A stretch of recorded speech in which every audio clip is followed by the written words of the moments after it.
உங்களுக்கு முதுகுல, இடுப்புல இல்லனா பிட்டத்துல ஒரு வலி விடாம தொந்தரவு பண்ணுதா? அது எங்கிருந்து வருதுன்னே தெரியாம குழப்பமா இருக்கா? அப்போ இந்த பதிவு உங்களுக்கு தான். வாங்க, இந்த வலிங்கிற புதிருக்கு விடைய ஒன்னா சேர்ந்து தேடலாம்.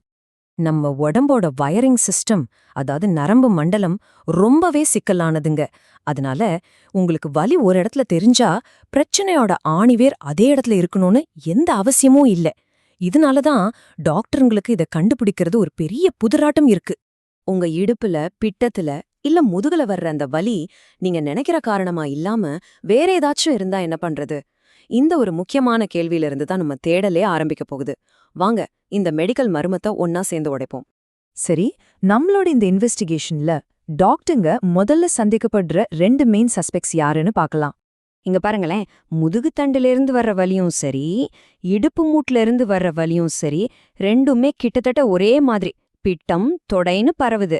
இதனால தான் எது உண்மையான பிரச்சனைன்னு கண்டுபிடிக்கிறது ரொம்ப கஷ்டமா இருக்கு.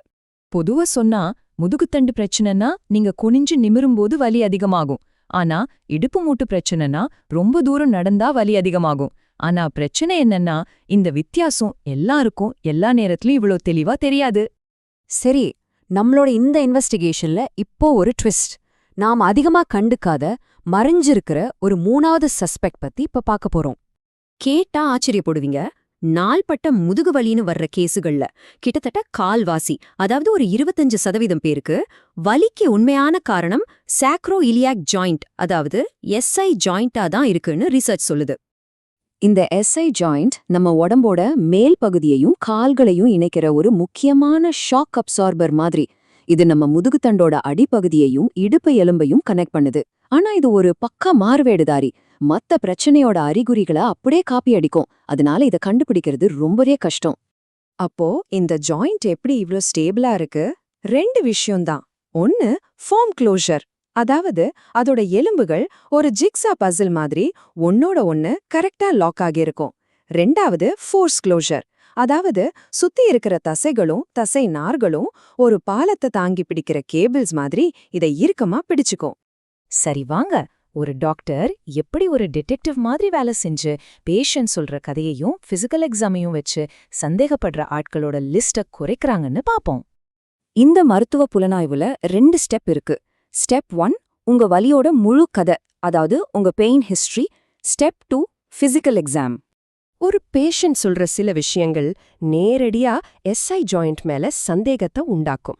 உதாரணத்துக்கு, டாக்டர் கார்ல ஏறி இறங்க முடியல, மாடிப்படி ஏறின வலிக்குது, ஏன் படுக்கையில ஒரு பக்கத்துல இருந்து இன்னொரு பக்கம் திரும்பும்போது கூட வலிக்குதுன்னு சொன்னா அது ரொம்ப முக்கியமான க்ளூ. பேஷண்ட் கிட்ட பேசி முடிச்சதும் டாக்டர்ஸ் அடுத்து செய்யறது ப்ரொவோகேட்டிவ் டெஸ்ட், அதாவது தூண்டுதல் சோதனைகள். இது பிசிக்கல் எக்ஸாம்ல ஒரு முக்கியமான கட்டம். இந்த டெஸ்டோட நோக்கம் ரொம்ப சிம்பிள்.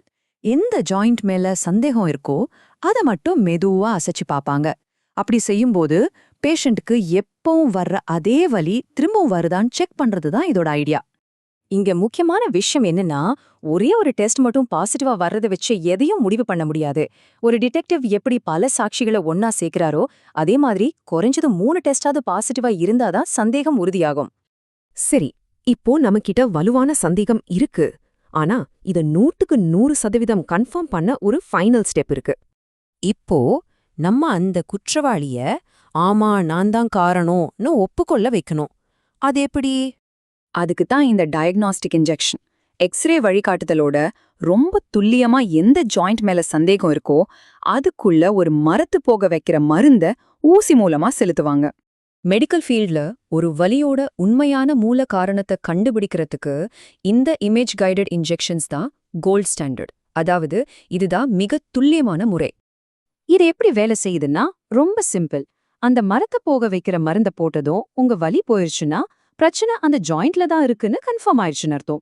இதுதான் அந்த குற்றவாளியோட ஒப்புதல் வாக்குமூலம். சூப்பர்! இப்போ குற்றவாளி யாருன்னு கண்டுபிடிச்சாச்சு.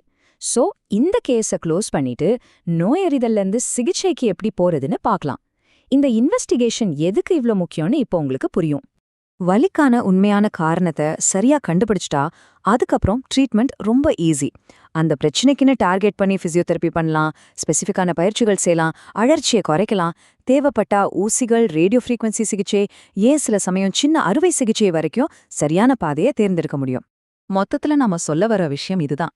சும்மா வலிக்கு மட்டும் மருந்து சாப்பிடுறத விட்டுட்டு அந்த வலியோட ஆணிவேர் எங்க இருக்குன்னு கண்டுபிடிக்கிறது தான் நிரந்தர தீர்வை நோக்கிய முதல் மற்றும் மிக முக்கியமான படி.